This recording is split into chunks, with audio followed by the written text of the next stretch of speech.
Selamat datang di channel saya Serangga Gatal. Jangan lupa di like dan subscribe-nya. Oke, kita mulai. Lu King tersenyum sedikit, dan berkata saya mengambil langkah berisiko berikutnya. Jika saya kalah, saya mungkin akan hancur, tetapi jika saya berhasil, saya pasti akan menebus penyesalan di hati saya. Su Yi menatap Lu King Mei. Wanita ini masih sama seperti sebelumnya, dengan kota yang dalam dan temperamen yang tidak dapat diprediksi. Bagaimana denganmu, mengapa kamu datang ke Absolute Heaven Demon Court hari ini? Lu King Mei bertanya, dia juga membawa 3 lelaki tua pembunuh bersamanya. Su Yi berkata tentu saja aku datang ke sini untuk membunuhmu. Lu King Mei tersenyum dan menggelengkan kepalanya kamu tidak akan, aku tahu kamu terlalu baik, semakin kamu membenciku, semakin sedikit kamu membiarkan orang lain berurusan denganku, karena kamu sendiri ingin membunuhku, hanya dengan cara ini kamu bisa memutuskan ikatanmu. Su Yi tidak menyangkalnya. Dia melakukan. Ketika berurusan dengan Lu King Mei, dia hanya akan melakukannya sendiri, daripada membiarkan orang lain melakukannya untuknya. Jika tebakanku benar, kemungkinan besar kamu menebak bahwa ketika Hua Hongzhen bereaksi, dia pasti akan berpikir bahwa seseorang telah membocorkan berita sebelumnya. Ada senyum tipis di sudut bibir Lu King Mei, dan sebagai penghasut, saya pasti akan menghadapi masalah, jadi saya akan datang sendiri ke pintu untuk membantu saya menyelesaikan masalah. Setelah jeda, dia tiba-tiba menghela nafas pelan dan berkata, tentu saja, kamu tidak benar-benar membantuku, tetapi hanya meremehkan berutang budi padaku. Su Yi masih tidak menyangkalnya. Dia benar-benar berpikir begitu di dalam hatinya. Bahkan jika dia dalam masalah, dia tidak akan repot-repot meminta bantuan Lu King Mei.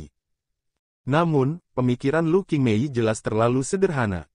Su Yi berkata jika saya tidak salah, orang yang benar-benar mengetahui identitas saya bukanlah Anda atau Raja Iblis Juetian, tetapi Buddha Lentera, bukan. Lu King Mei mengangguk, itu benar, aku juga bertanya-tanya mengapa keledai botak tua itu bisa melihat melalui ini karena dia berada jauh di Gunung Roh Surgawi Barat benua Fangu Ilahi. Memikirkannya sekarang, seharusnya pertempuran di Kuil Yunji yang membuat keledai tua botak itu menyadari sesuatu, sehingga dia bisa menyimpulkan identitasmu yang sebenarnya. Saya harus mengatakan, wanita ini sangat pintar. Su Yi tidak perlu menunjukkannya, dia bisa menguraikan kebenaran dengan mengupasnya. Su Yi berkata pemikiranmu masih terlalu sederhana. Karena Burning Buddha memiliki keraguan, mengapa dia mengirim surat kepada Raja Iblis Juetian, dan memberitahumu? Mata berbintang Lu King Mei tiba-tiba menyusut, menyadari ada sesuatu yang salah, ekspresinya berubah. Kamu tahu temperamen dan metode Raja Iblis Juetian, dan begitu juga Buddha lampu pembakaran. Su Yi berkata, jika tebakanku benar, Buddha Lentera telah meramalkan bahwa Tuan Juetian tidak akan berani pergi ke pengadilan Dewa Qingwu untuk mengetahui identitasku secara langsung.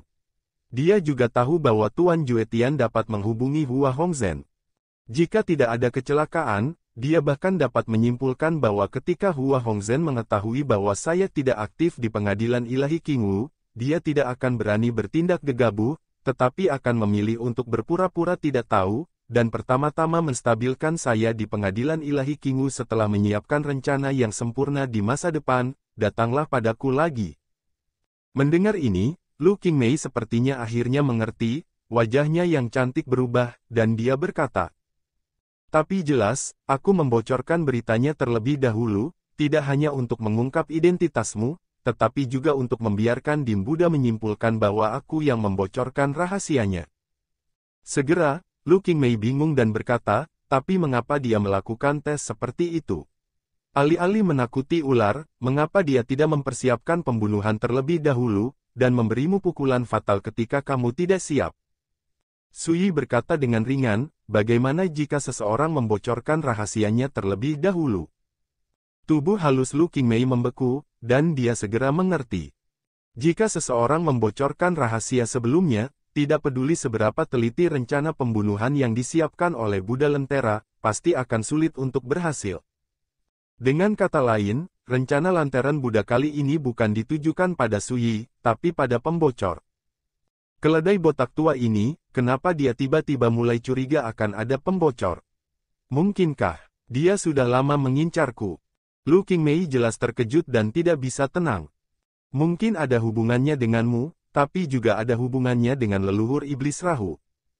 Su Yidao, pertempuran di kuil Yunji pasti telah menyadarkan Buddha Lentera bahwa leluhur iblis Lohu tidak dapat diandalkan, dan karena pertempuran inilah dia mulai meragukan identitas saya, karena saya pergi untuk membunuh Dian bersama keluarga Feng dari klan kuno saat itu. Masalah sarang iblis tidak dapat menahan penyelidikan sama sekali. Mungkin kejadian inilah yang membuat Lentera Buddha menyadari bahwa dia perlu membersihkan kemahnya, jika tidak, selama ada pembocor seperti leluhur iblis Rahu, apapun yang dia lakukan di masa depan, dia pasti akan gagal. Suyi mengangkat matanya untuk melihat Lu Qingmei, tidak diragukan lagi, triknya kali ini sangat sukses, dan kamu terungkap. Ekspresi Lu Qingmei berubah untuk sementara waktu. Dia benar-benar tidak terlalu memikirkannya sebelumnya, dia hanya berpikir bahwa Buddha Lentera mengirim surat kepada Raja Iblis Juetian, dan ingin membunuh orang dengan pisau. Tetapi baru sekarang saya menyadari bahwa alasan mengapa keledai botak tua, Burning Lamp Buddha, memiliki motif tersembunyi untuk melakukan ini. Aku mengerti, bahkan jika aku tidak memberitahumu kabar sebelumnya kali ini, kamu akan baik-baik saja. Lu Qingmei menertawakan dirinya sendiri, dan apa yang saya lakukan tidak hanya berlebihan, tetapi juga merugikan diri saya sendiri. Suyi menggelengkan kepalanya dan berkata tidak peduli seberapa sempurna sebuah rencana, masih akan ada variabel, setidaknya Buddha Lentera tidak dapat memikirkannya, bahkan jika Hua Hong benar-benar tidak melakukan apapun padaku, Liang Lingsu, murid besar nyata Hua Hong, sudah berencana untuk membunuhku. Berbicara tentang variabel ini, Suyi juga terhibur untuk sementara waktu. Tindakan Liang Lingsu terhadapnya mungkin membuat Hua Hong benar-benar marah. Tapi rencananya akhirnya berhasil. Lu Qingmei menggertakkan giginya. Dia cukup kesal karena diombang-ambingkan oleh Buddha Lentera. Yang terpenting, setelah kejadian ini, dia akan menghadapi konsekuensi yang sangat serius dan mengerikan.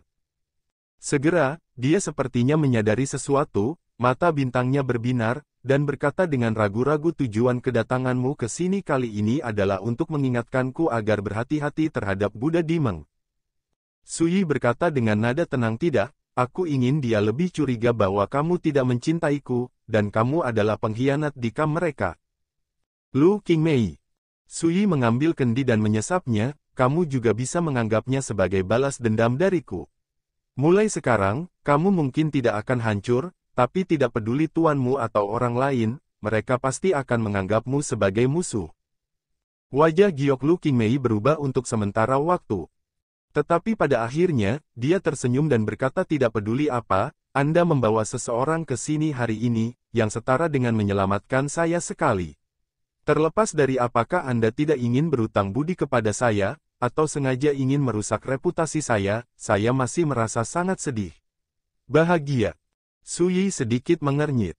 Ledakan. Di tempat yang sangat jauh, tiba-tiba terdengar raungan yang menghancurkan bumi. Suyi tiba-tiba mengerti, dan berkata sebuah perubahan telah terjadi, tidak ada kecelakaan, seseorang bergegas untuk menyelamatkan Raja Iblis Juetian dan yang lainnya. Lu Qingmei bertanya dengan heran, kamu mengharapkannya sejak lama. Zhang Wushu dan yang lainnya terekspos selama pertempuran Gunung Ningkong. Kemanapun mereka pergi, mereka akan diawasi oleh musuh-musuh itu. Suyi berkata, dan apa yang terjadi di pengadilan Dewa Qingwu kali ini pasti akan membuat musuh-musuh itu bereaksi, berspekulasi beberapa petunjuk, dan mengalihkan perhatian mereka ke pengadilan Iblis Juetian. Bagaimanapun, ini adalah situasi Randeng Fobu, dan dia akan selalu mengawasi perubahan situasi. Berbicara tentang ini, dia menatap Lu Qingmei, kamu bisa pergi. Lu Qingmei terdiam beberapa saat, dan tiba-tiba berkata jika aku bersedia bergandengan tangan denganmu untuk menghadapi musuhmu, maukah kamu setuju? Suyi berkata, kamu harus tahu jawabannya. Lu Qingmei tampak sedih untuk beberapa saat. Dia menarik napas dalam-dalam dan berkata, bagi saya, apa yang terjadi hari ini bukanlah hal yang buruk, tetapi Anda harus berhati-hati. Ini bukan kemunafikan, tapi saya lebih suka memberikan hidup saya untuk menebus kesalahan masa lalu daripada membiarkan anak saya kehilangan ayahnya. Bagaimanapun, dia memutuskan untuk pergi. Jangan pernah melihat ke belakang. Su Yi diam-diam meneguk anggur. Putra. Bahkan jika Yi Chen itu benar-benar putranya, dia tidak akan pernah membiarkanmu, Nona. Hati Su Yi sangat teguh, dan dia tidak bingung karenanya. Ketika dia pertama kali membangkitkan ingatannya di dunia manusia, dia memutuskan untuk membunuh ayahnya Su Hongli di kehidupan ini. Setelah itu, ia melakukan hal yang sama. Tidak pernah ragu-ragu karena apa yang disebut keburukan, pembunuhan ayah. Dia akan melakukan hal yang sama dengan Lu Qingmei. Kakak Fuyu, cepat mundur. Di kejauhan, Wan Zitian, Zhang Wushu, dan Tun Tian Chanzu pindah. Tidak ada penjelasan sama sekali, mereka membawa Su Yi dan kabur ke kejauhan.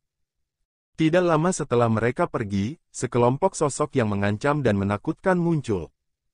Selain Juetian Demon Lord, Yusun dan Li Suyun, ada banyak 9 Lord Refinite God lainnya dengan aura yang menakutkan. Jangan mengejar lagi. Absolute Heaven Demon Lord menghela nafas.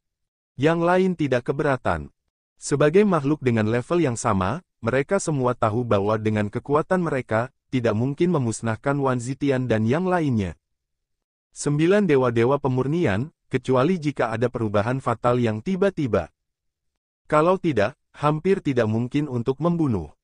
Dahulu kala, pengejaran Yi Daoxuan seperti ini, berlangsung selama beberapa tahun yang tidak diketahui, dan pengejaran terlama bahkan berlangsung selama ribuan tahun. Mereka semua adalah eksistensi yang telah melangkah ke puncak alam abadi, yang tidak memiliki kartu penyelamat dan sarana untuk melarikan diri. Sayang sekali, biarkan Su Yi kabur lebih awal.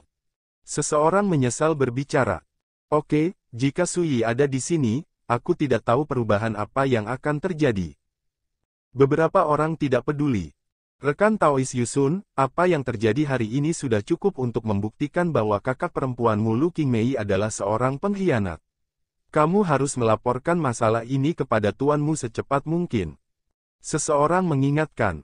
Diam. Yusun berkata dengan marah, bagaimana aku tidak tahu? Mengapa kamu perlu mengingatkanku? Dia terlihat sangat malu. Sebelumnya, ketiganya Tian Chanzu, Wan Zitian, dan Zhang Wushu tiba-tiba bergabung, dan langsung menyerangnya dengan kejam, membunuhnya secara tiba-tiba. Itu juga menyebabkan dia menderita luka parah dan hampir mati. Sedemikian rupa sehingga sekarang ketika berbicara tentang kakak perempuan Lu Qingmei, dia menjadi sangat kesal. Tiba-tiba, Yusun mengeluarkan jimat rahasia dari mansetnya, dan ketika dia melihat isinya dengan jelas, dia tidak bisa menahan keterkejutannya. Rekan Taois Yusun, apa yang terjadi? Absolute Demon Lord tidak bisa membantu tetapi berkata. Yusun tidak menyembunyikan apapun, dan berkata langsung tuanku mengirim surat yang mengatakan bahwa aku harus segera kembali ke sekte, dan juga mengatakan kakak perempuanku telah berangkat dan sekarang sedang dalam perjalanan kembali ke sekte. Semua orang tidak bisa membantu tetapi terkejut. Pengkhianat yang diam-diam berkolusi dengan Su Yi berani bertemu tuannya Gu Huaxian. Di bawah langit. Di kapal harta karun. Su Yi, Wan Zitian, Zhang Wushu, dan Tun Tian Chanzu duduk bersila dan mengangkat gelas mereka untuk minum bersama. Seperti yang diharapkan oleh Brother Fuyu, dalam waktu kurang dari 1/4 jam, beberapa orang tua membunuh Absolute Heaven Demon Core. Wan Zitian berkata, karena saudara Fuyu mengingatkan saya mengungsi sebelum mereka mendekat. Kakak Fuyu, bagaimana kamu bisa mengharapkan perubahan seperti itu terjadi hari ini? Leluhur kodok penelan langit tidak bisa menahan diri untuk bertanya. Su Yi berkata ini adalah putaran orang tua Randeng, dan kalian semua telah mengatakan sebelumnya bahwa setelah pertempuran Gunung Mingkong berakhir, kalian semua telah menjadi sasaran musuh-musuh itu. Tindakan itu pasti telah diperhatikan oleh orang tua Randeng. Saat dia mengatakan itu, Su Yi mengatakan semua kesimpulan yang dia katakan kepada Lu Qingmei sebelumnya. Sejauh ini, semua orang telah sepenuhnya menyadari. Keledai botak yang membakar lampu ini terlalu berbahaya. Leluhur katak menelan mengutuk, dan yang paling aku benci adalah orang seperti dia yang bersembunyi di kegelapan dan menembakkan panah dingin. Wan Zitian bertanya kakak Fuyu, mengapa kamu membiarkan Lu Qingmei pergi? Sui menggelengkan kepalanya sedikit, dan berkata aku akan membunuhnya cepat atau lambat, tidak perlu terburu-buru saat ini. Semua orang dapat melihat bahwa Sui tidak ingin membicarakan Lu Qingmei lagi, jadi mereka dengan sopan berhenti bertanya dan mengangkat gelas untuk minum. Saat teman lama bertemu, mereka harus minum dan mengobrol dengan gembira. Sampai larut malam, leluhur kodok menelan surga pergi dengan mabuk. Zhang Wushu berbau alkohol, jelas mabuk terlalu banyak, dan yang kedua pergi. Sebelum pergi, dia hanya menepuk bahu Sui dan berkata, aku menantikan untuk memasuki medan perang tanpa akhir bersamamu. Kemudian, Zhang Wushu pergi. Meskipun Zhang Wushu pendiam dan pendiam, terlihat bahwa dia masih mengkhawatirkan teman-teman lama itu. Wan Zitian menghela nafas. Beberapa tahun yang lalu, dia secara pribadi bertindak dan menggunakan kekuatan supernatural tertinggi untuk menutup pintu masuk medan perang tak berujung dalam satu gerakan, dan pintu masuk itu menghilang. Pada saat itulah teman-teman Li Fuyu sebelum kematiannya terjebak di dalamnya. Mereka akan baik-baik saja. Sui berbaring di kursi rotan, dan berkata dengan lembut, aku tahu medan perang tak berujung, dan aku juga tahu kekuatan Luo Yao dan yang lainnya. Bahkan jika mereka terjebak di medan perang tak berujung, tidak akan terjadi apa-apa. Hanya saja mereka tidak bisa kembali ke domain dewa. Sejak dia memasuki domain dewa, Sui berpikir untuk pergi ke domain dewa tak berujung untuk menyelamatkan teman-teman lama itu dari kehidupan sebelumnya. Namun pada akhirnya, dia memilih untuk menunggu sedikit lebih lama. Pertama, dengan kemampuan Dai, dia hanya bisa menyegel pintu masuk Endless Battlefield, tapi tidak bisa mengganggu Endless Battlefield. Ini juga berarti bahwa meskipun mantan teman itu terjebak, mereka tidak akan mengalami bahaya apapun.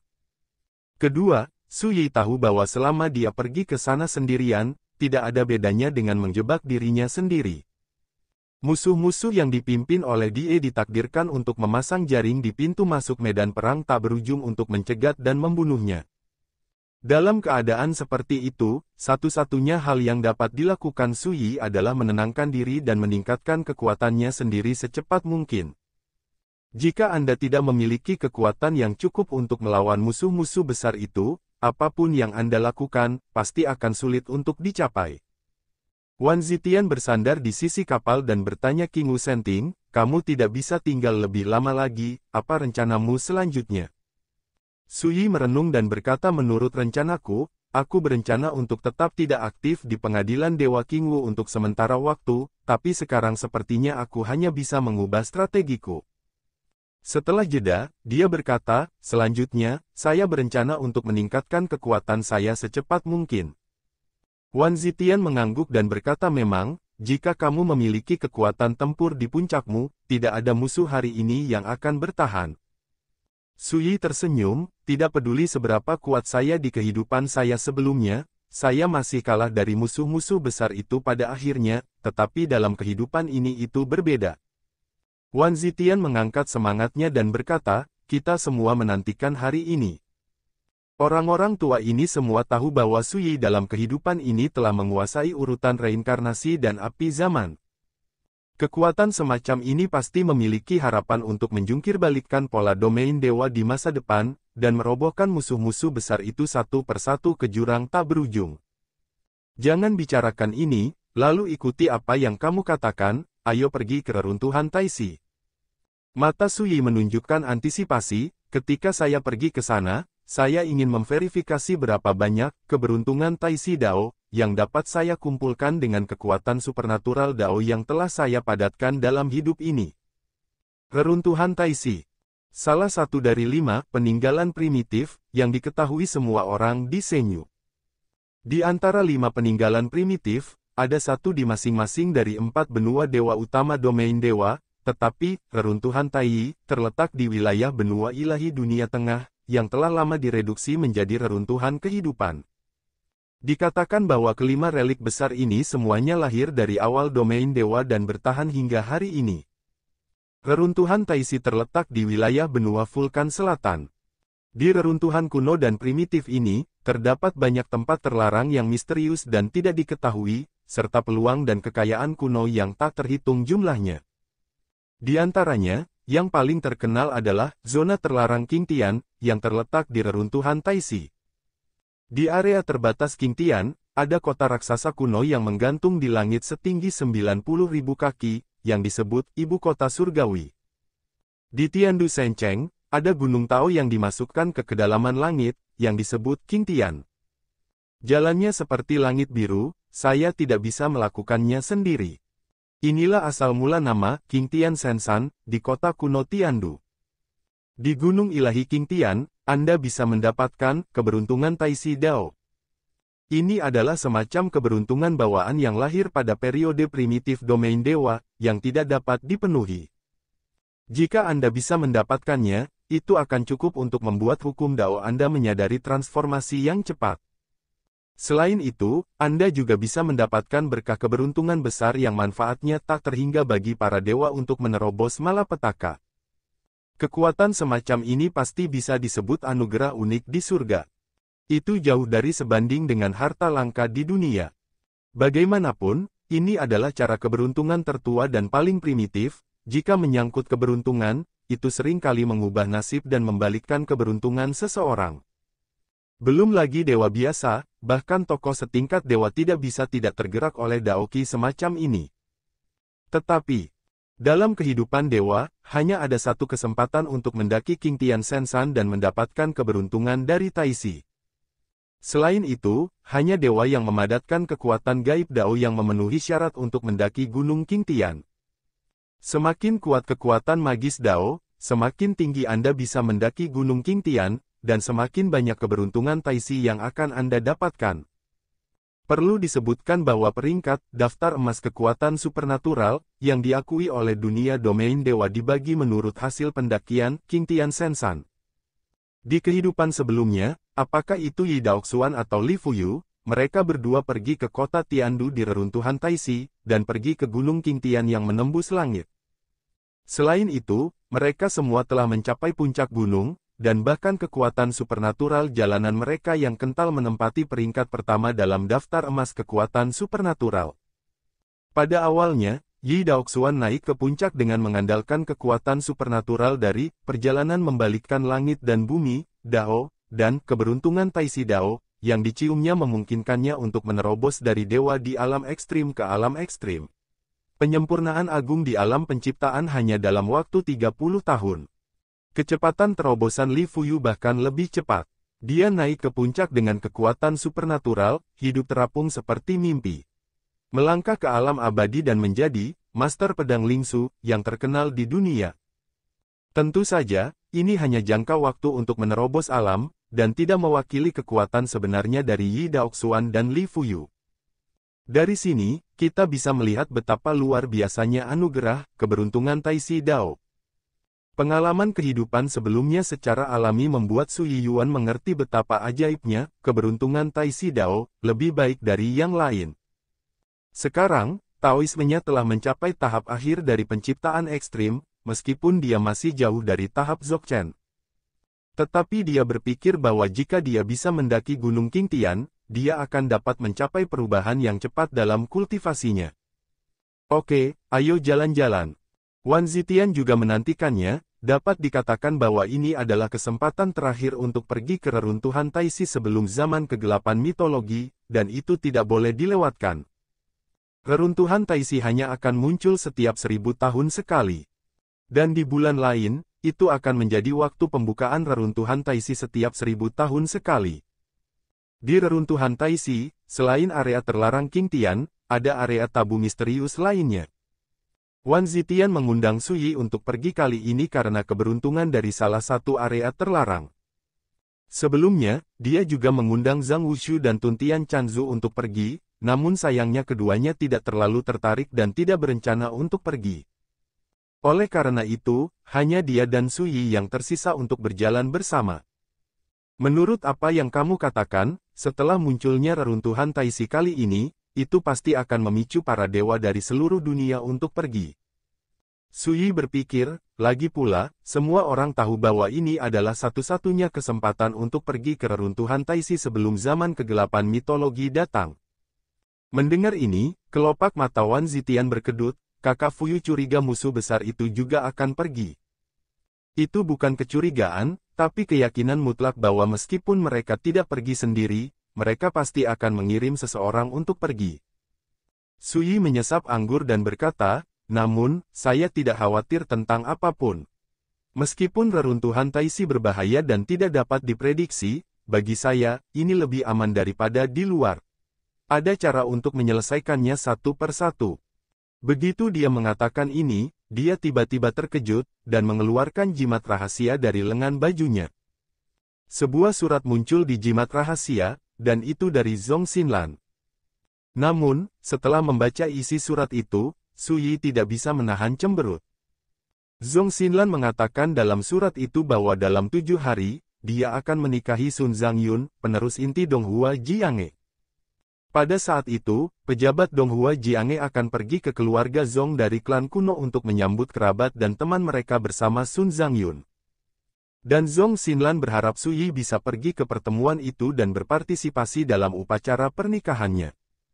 Singkatnya, Zhong Xinlan baru saja mengundang Su Yi sebagai tamu untuk pesta pernikahan, kata-katanya tulus dan penuh harapan. Tetapi juga disebutkan bahwa jika Su Yi tidak punya waktu untuk mengkloning, dia dapat mengabaikannya. Terlihat bahwa Zhong Xinlan tidak terlalu yakin apakah dia bisa mengundang Su Yi. Secara alami, Su Yi tidak akan menolak. Demi teman lamanya, Zhong Yuqi, di kehidupan sebelumnya, dia pasti akan pergi ke pesta. Tapi dia merasa ada yang tidak beres. Ini bukan konspirasi, tetapi ketika teman baik Zhong Xinlan, Bao Yun pernah berkata sebelum pergi ke kuil Yunji, Zhong Xinlan sangat menentang pernikahan ini. Tapi dia tidak bisa melanggar perintah klan, dan dalam hal menikah, dia hanya bisa dipaksa untuk berkompromi. Sekian dulu dari Mimin. Terima kasih.